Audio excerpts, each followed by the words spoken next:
A person who thinks all the time has nothing to think about except thoughts. So he loses touch with reality and lives in a world of illusions. By thoughts, I mean specifically chatter in the skull, perpetual and compulsive repetition of words, of reckoning and calculating. I'm not saying that thinking is bad. Like everything else, it's useful in moderation. A good servant, but a bad master. And all so-called civilized peoples have increasingly become crazy and self-destructive because through excessive thinking they have lost touch with reality. That's to say, we confuse signs, words, numbers, symbols, and ideas with the real world. Most of us would have rather money than tangible wealth, and a great occasion is somehow spoiled for us unless photographed. And to read about it the next day in the newspaper is oddly more fun for us than the original event. This is a disaster. For as a result of confusing the real world of nature with mere signs, such as bank balances and contracts, we are destroying nature. We are so tied up in our minds that we've lost our senses. Time to wake up. What is reality? Obviously, no one can say, because it isn't words. It isn't material, that's just an idea. It isn't spiritual. That's also an idea, a symbol. Reality is this.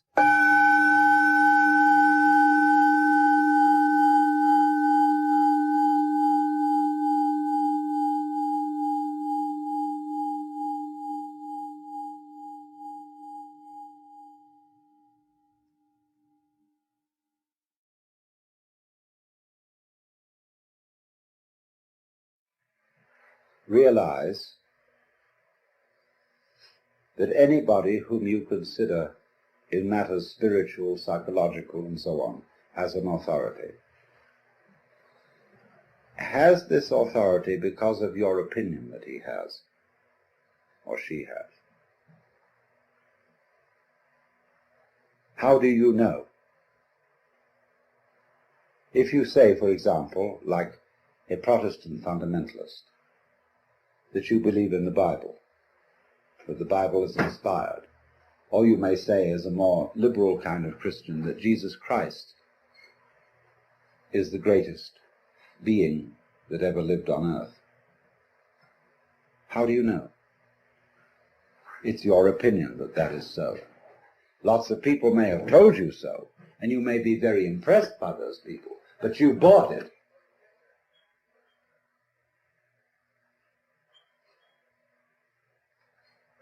And so, therefore, if you say, well, I would like to become like that, that's an expression of the way you are. You couldn't feel, I would like to become like that, like the authority, like the Christ, except as an expression of the way you are now. And the way you are now is the quaking mess. And therefore, your emulation, your desire, your idealism to become like Christ is merely one of the appetites of your quaking mess. It's an expression of you as you are. Don't fool yourselves. I'm not trying to put you down by talking about the quaking mess. The quaking mess may be in fact something very, very natural. The way we are, the state of affairs, and we shouldn't be ashamed of it. I'm not ashamed of it. I've told you all that's frightening.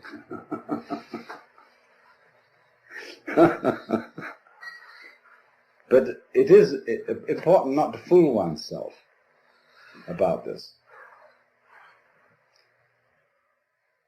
But there doesn't there, seem to remain a problem about existence, about being alive. Now let's go into what is that problem at the sort of nitty-gritty level.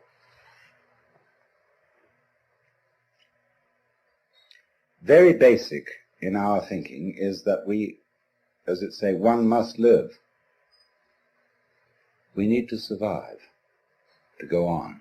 We need, therefore, money for food, for this, that, and the other. We must go on. And we know that we're not going to get away with it for very long. That after a certain number of years we're going to die. The thing is going to end. The thing that we call I is going to be as it is in sleep. Deep sleep with no dreams. But that between now and that happening, there may be the most ghastly pains.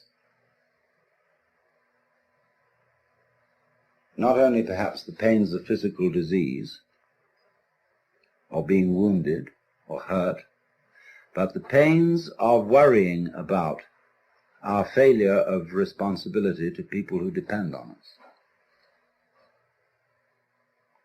And we suffer other people's suffering simply because we're sensitive and have imagination and participate in their sufferings, and our adrenaline and our chemicals respond simply by imagination to the sufferings of other people. And what about that?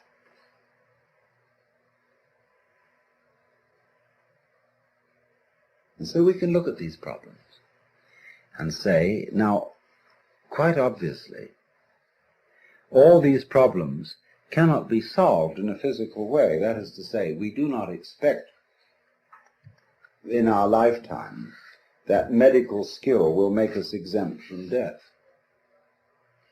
We do not seriously expect that human beings will all learn to be nice to each other and will refrain from war and horrors of that kind, racial prejudice and so on.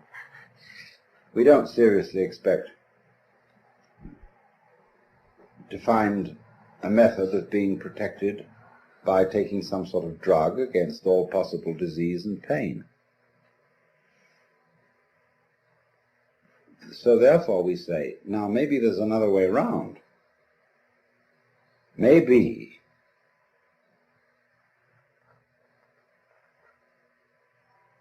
that instead of solving these problems at the technical level, we could solve them at the psychological and spiritual level by so disciplining ourselves, by so doing something with ourselves, that we wouldn't be afraid of it anymore.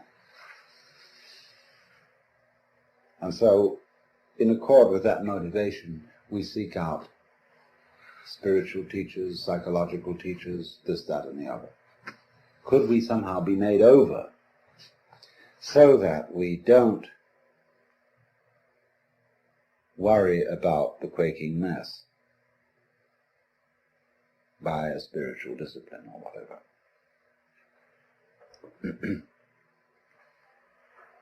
And you see, if you examine that this wanting to overcome the quaking mess and not have it anymore,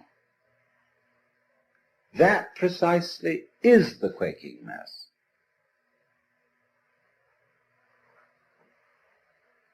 The thing that we object to about ourselves is precisely what we do about overcoming it. In other words, the activity that we employ in overcoming it is the mess that we object to. Do you see that? And it's very important to realize that. Then if you do realize it, you raise the question, then what can I do?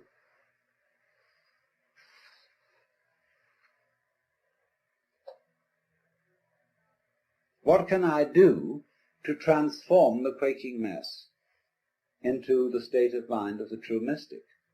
Into the state of mind of the true mystic? Well, if you are the quaking mess, There is obviously nothing you can do to transform yourself into the state of mind which you idealize as that of being the true mystic, the Christ, the saint, or whatever. So you realize that everything is phony, that all your ideals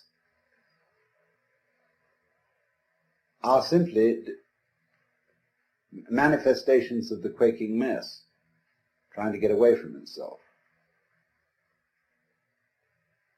And that you are put in the position of, it is absolutely necessary for me to be different from the way I am, but there's absolutely nothing I can do about it, because being the way I am, I cannot be different from that. Let's say this, but we can put it in different ways.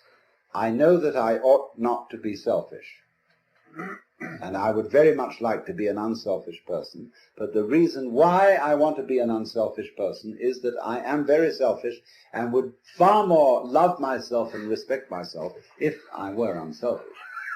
You see? I know that I ought to love God, and whatever. And why do you want to love God? Well, because God is the biggest boss, and it's best to be on the side of the big battalions. That's really why I want to do it. In other words, because I'm looking for the safety of my own spiritual skin. So I think I ought to love God. All sophisticated saints have known this. St. Paul understood it, St. Augustine understood it, Martin Luther understood it. They didn't know what the hell to do about it. But there was nothing to do about it.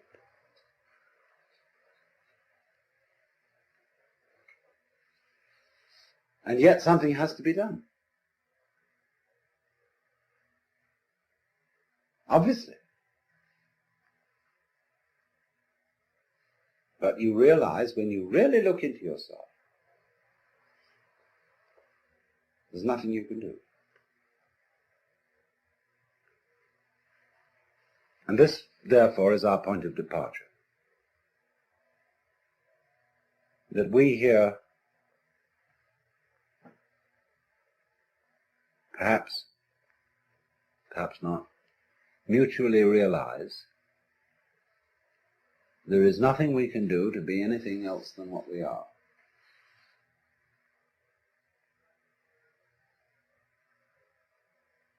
To feel any other way than what we feel at this moment. And to be then this quaking mess which has the capacity for the horrors about what life can do to us. However, this isn't as much of a blind alley, a cul-de-sac, as it sounds. Because if you discover a blind alley, it tells you something. Watch the flow of water when it crosses over an area of land, and you will see that it puts out fingers. And some of them stop because they come into blind alleys. The water doesn't pursue that course. It simply rises, and then it finds a way it can go. But it never uses any effort. It only uses weight, gravity. It takes the line of least resistance and eventually finds a course. Now we will do the same thing. Only we're ashamed of it. But we're going to do it anyhow. We think that when we come to a dead end, a blind alley, oh, I failed. Supposing the water, at each place where a finger of water stretches out over dry ground and doesn't go any further because the land is too high, the water were to say to itself, I failed. We would say it was neurotic water. Just wait. and it will fight away. Now, when you find, you see, that there's this predicament that I've been describing to you, that there's no way of transforming yourself to become this fearless, joyous, divine being as distinct from the quaking mass. When he says no way, this is not a gloomy announcement.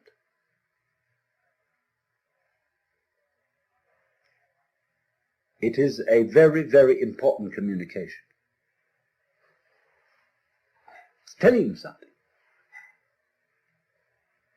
Because like the land is telling the water, this isn't the way to go.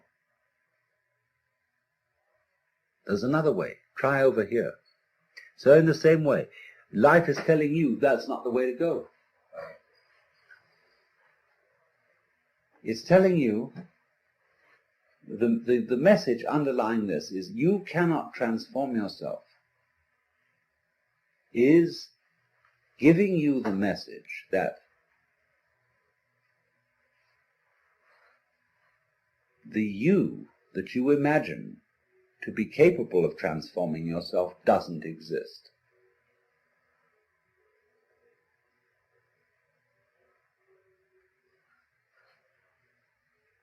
In other words, an ego, an I, separate from my emotions, my thoughts, my feelings, my experiences, who is supposed to be in control of them, cannot control them because it isn't there.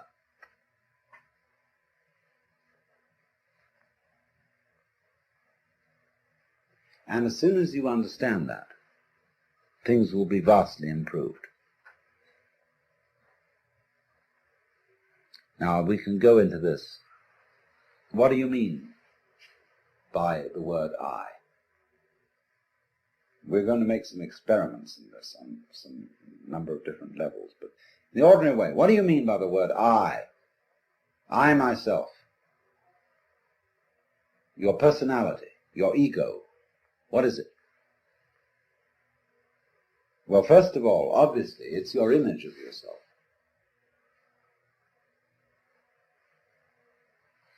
It's composed of what people have told you about yourself, who you are, how they've reacted to you, and given you an impression that that's the sort of person you are.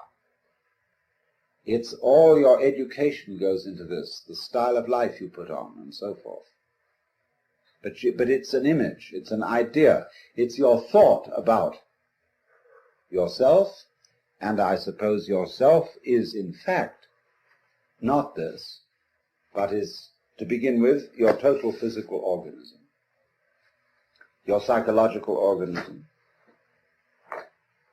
and beyond that, an organism doesn't exist as an isolated thing any more than a flower exists without a stalk, without roots, without earth. So in the same way, although we are not stalked on the ground, we are nevertheless inseparable from a huge social context of, well, to begin with, parents, siblings, people who work for us, and everything. I mean, it's just impossible to cut ourselves off from a social environment, and also, furthermore, from a natural environment. We are that. There's no clear way of drawing the boundary between this organism and everything that surrounds it. And yet, the image of ourselves that we have does not include all those relationships. Our idea of personality of ourselves includes no information whatsoever about the hypothalamus, an organ of the brain, the pineal gland, really of the way we breathe, of how our blood circulates, of how we manage to form a sentence, how we manage to be conscious, how you open and close your hand, The information contained in your image of yourself contains nothing about all that. And therefore, obviously, it's an extremely inadequate image. But nonetheless, we do think that the image of self refers to something, because we have the impression, very strongly indeed, that I exist. And this isn't just an idea. We think, my God, it's a feeling. It's really substantially there in the middle of us. And what is it? What do you actually sense? Like, when you're sitting on the floor and you feel the floor is there and is real and hard. Okay, what are you sitting on the floor? What do you have the sensation of? That's you here. When you're not hitting yourself. What is it?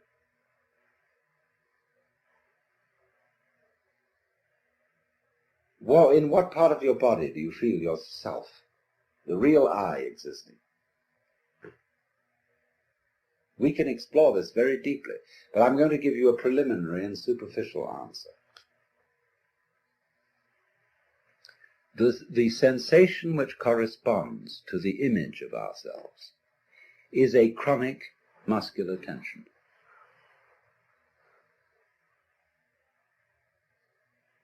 Which has absolutely no useful function whatsoever.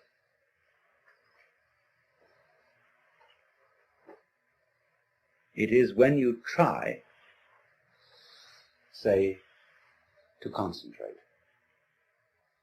What do you do when you try to pay attention? When I was a little boy in school, I had sitting next to me another boy who had great difficulty in reading.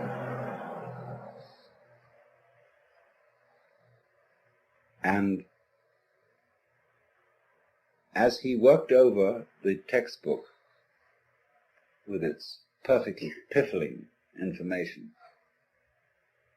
he groaned and grunted to try to read, to get out the sounds, as if he were heaving enormous weights with his muscles.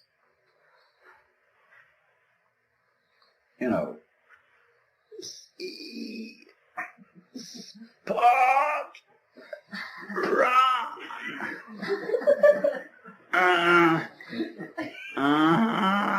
run,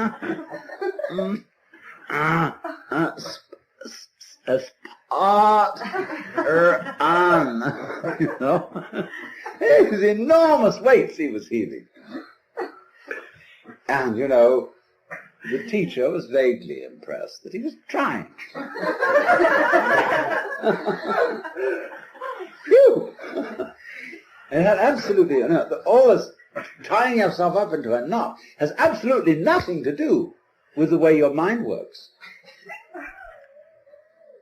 Because look, if you try to see hard, look very intensely, and you make tight muscles around here, and maybe you clench your jaws a bit, if anything, that will make your vision more fuzzy.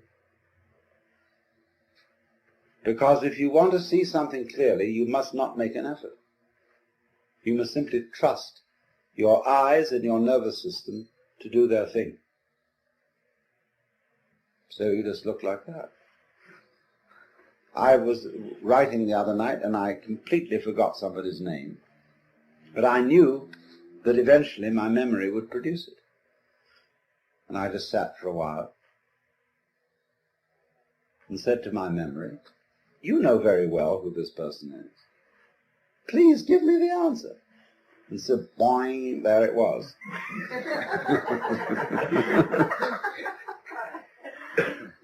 Because that's the way nerves work. They don't work by forcing them.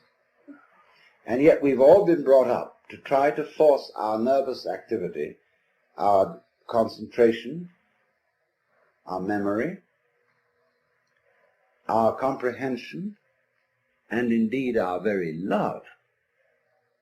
We've tried to force it with muscles. Men will understand me if I say you cannot force by muscular effort yourself to have an erection.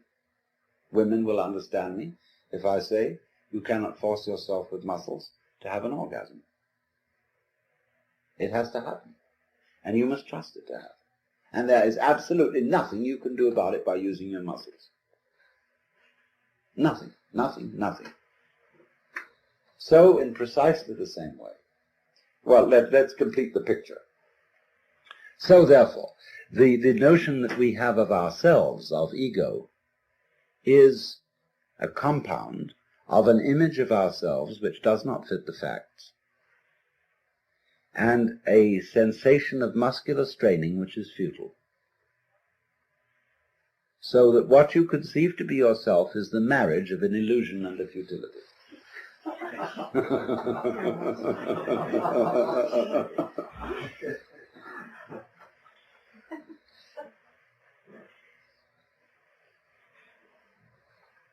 So, well, what are we, if that isn't the case? Well, obviously, if you want to take a scientific point of view, by that mythology, then your organism, about which we know very little, and the organism, as we've seen, is inseparable from its environment. And so you are the organism environment. In other words, you are no less than the universe. Each one of you is the universe expressed in the place which you feel is here and now. You're an aperture through which the universe is looking at itself, exploring itself. And we're going to go into that much more deeply. So when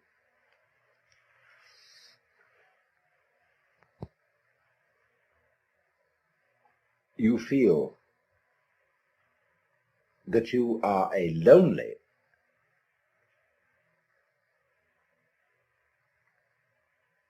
put upon, isolated, little stranger confronting all this, see, you have an illusory feeling. Because the truth is the reverse. You are the whole works that there is, that always was and always has been, always will be. Only, just as my whole body has a little nerve end here, which is exploring and which contributes to the sense of touch, you are just such a little nerve end for everything that's going on. Just as the eyes serve the whole body and help it to find its way around, so you are, as it were, serving the whole universe. You're a cell in it.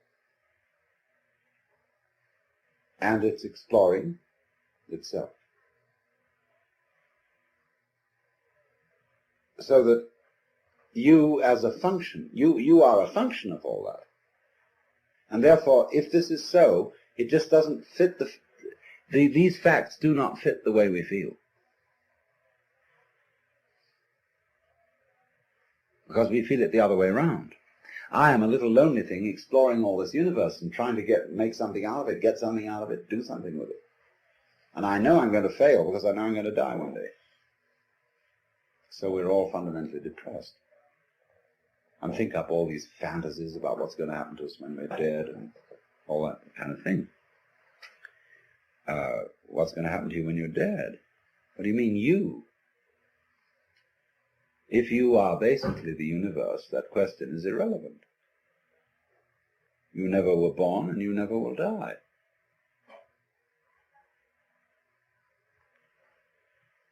Because what there is you.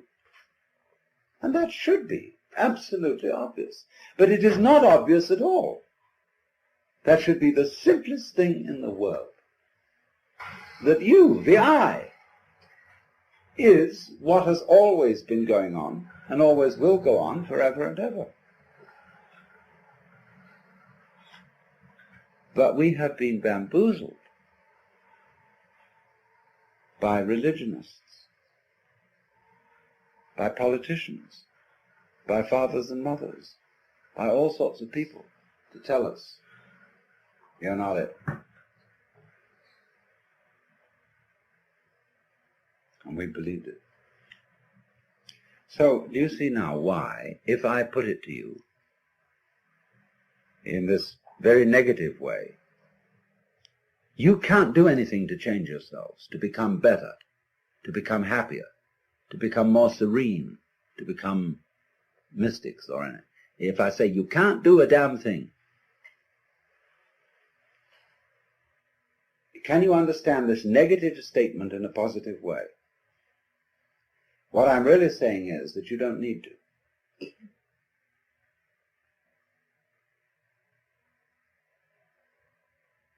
Because if you see yourselves in the correct way, you are all as much extraordinary phenomena of nature as, say, trees, clouds, the patterns in running water, the shape of fire, the arrangement of the stars, the form of a galaxy. You are all just like that.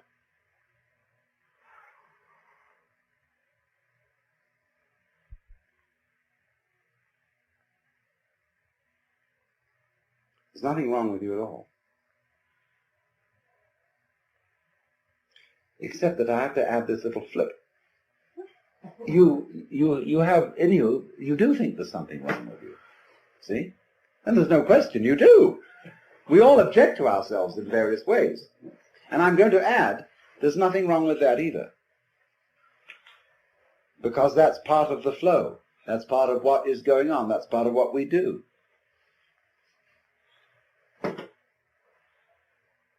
So I don't, you see, what I'm actually going to do is I'm going to deliver you from a sense of guilt.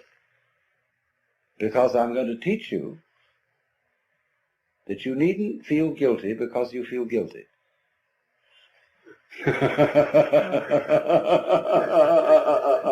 Of course you feel guilty. It's like someone put a match on you and you feel hot. So they taught you as a child to feel guilty, and you feel guilty. They say, well, if someone comes along and says, well, you shouldn't. It's not the point. I'm going to say, not that you shouldn't, but that you do, and don't worry about it. And if you want to say further, but I can't help worrying about it, I'm going to say to you, okay, worry about it. This is the principle called in Japanese judo, meaning the gentle way. Go along with it, go along with it, go along with it.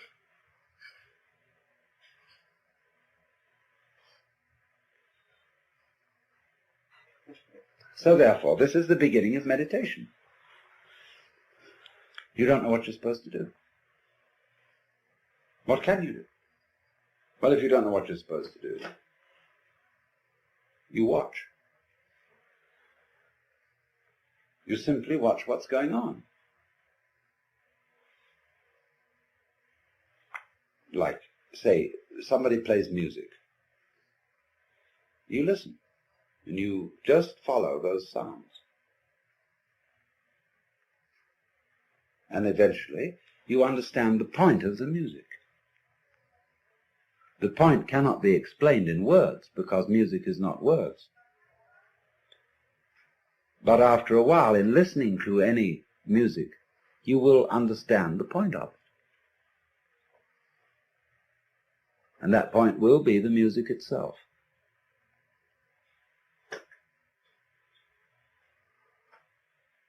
So in exactly the same way, you can listen to all experiences, because all experiences whatsoever are vibrations coming at you. You are these vibrations, as a matter of fact. If you really feel out what is happening, what you are aware of as you and as everything else is all the same. It's vibrations of all kinds, and they're on different bands of a spectrum. Sight vibrations, emotion vibrations, touch vibrations, sound vibrations, all these things adding together are woven. All the different senses are woven, and you get a pattern in the weaving, and that pattern is the picture of what you now feel. And this thing is going. See?